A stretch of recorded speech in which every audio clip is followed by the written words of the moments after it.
So Ryan, do you really need a quality violin to be a violinist? Okay, magandang tanong yan. Ay, ano ba ang ibig sabihin ng pagiging violinist? Well, for me, it's just anyone who plays the violin can be a violinist. Kasi nag-violin ka, diba? Yan lang naman yan eh. Now, do you really need a high quality or a quality violin? No. No, hindi naman talaga. If you're starting out, di mo kailangan ng mamahaling instrumento. Lagi ko sinasabi yan. Yung pinakamurang instrument na makukuha mo. If you wanna start, just start with that. Kasi, pag mas mahal, you require more money din to put into it, diba? Isipin mo na lang ganito. Parang kotse, diba?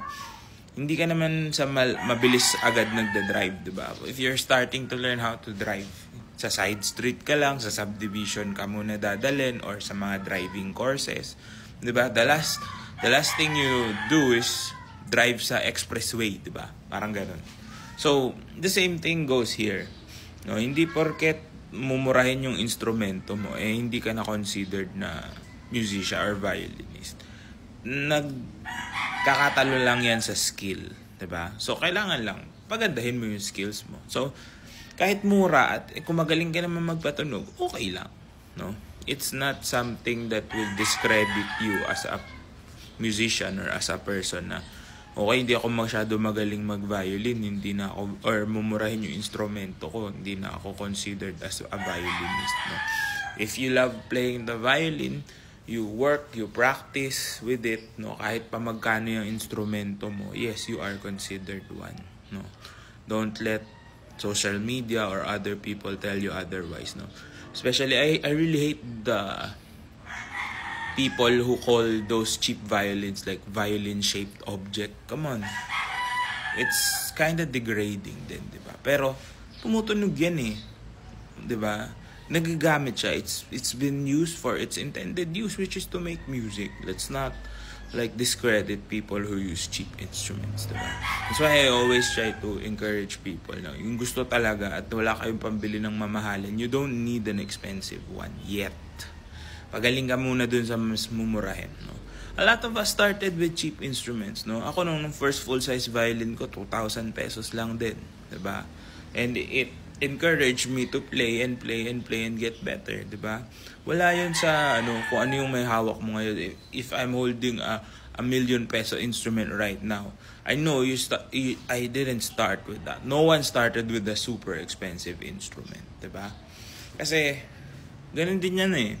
Holding a super expensive instrument means that you can wield it. You can use it properly. Diba? Kaya ka meron nun kasi kaya mong gamitin. Diba? Parang driving nga. Di pwedeng sports car agad. Di ka naman marunong pa mag-control. Ano mangyayari sa'yo? Dahil sobrang bilis niyan, hindi mo makokontrol. Mga-aksidente ka. Ganyan din sa violin. Sobrang lakas ng instrumento mo. Maiinis ka lang din. Hindi mo mapapalabas yung ganda niya. So we have to all start somewhere. No? Don't think that the value of your instrument is a reflection of your own value. Okay? Hindi ganun yun. So, if you're using a cheap instrument, walang problema dyan. As long as you're learning it properly, no, the right way with mentors and all, yan, walang masama dun, no? Kasi, kung bibili ka lang ng instrument just for the sake of having one, sasabihin mo, violinist ako. You're not the violinist, no? You're not a musician. Because someone you can call a violinist for me is someone who plays, no? Kung you're just gonna flaunt an expensive instrument and you don't know how to use it, you're not going to be a good musician, diba? Wala yun dun. Lagi nga sinasabi, wala yun sa pana, nasa Indian yan. So, nasa gumagamit talaga. So, kung hindi mo kayang gamitin ng ayos, don't buy it. Diba? Magpagaling ka muna. No one would recommend, bili ka ng mamahalin. No? Not a lot of professionals, even professionals would recommend you buying like the most expensive you can get. No, habang nagsisimula ka. No? The low cost barrier for entry is a good idea. Kasi, kung hindi mo man magustuhan, pwede mo namang pakawalan agad. Hindi ganun kasakit sa bulsa. Diba?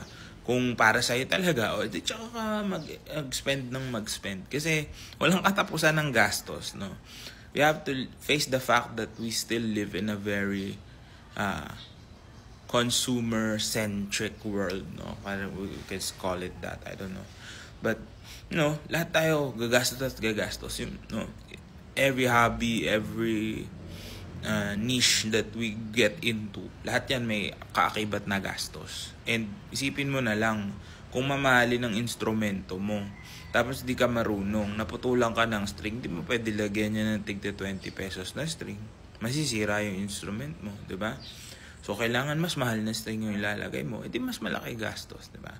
If you're starting out and you wanna learn the instrument, there's nothing wrong with using a cheap instrument.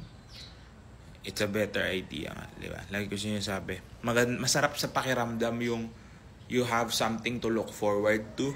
Habang gumagaling ka, nag-upgrade ka ng skills mo. Pati yung gamit mo nag-upgrade. Sabay kayong gumaganyan kayo. Ito, diba? Masarap sa pakiramdam yun. Kasi nakikita mo nagle-level up ka versus buying something here. Tapos, dahan-dahan parang wala ka nakikitang progress. Diba? Mas masarap yung ganyan. So, yes, you don't need a quality instrument to be called a violinist. What you need is skills to play that instrument beautifully. Kung mapapaganda mo yung mumurahin, sigurado ako sa'yo na mapapaganda mo. Mas lalo mong mapapaganda yung mamahalin. Because the instrument is, as I've said, is a reflection of what you put into it. Diba? Kung maganda ang pagpapatunog mo, kahit anong hawakan mo, maganda yung lalabas dyan. Kung pangit ka magpatunog, kahit gano'ng kamahal pa yan, pangit pa rin.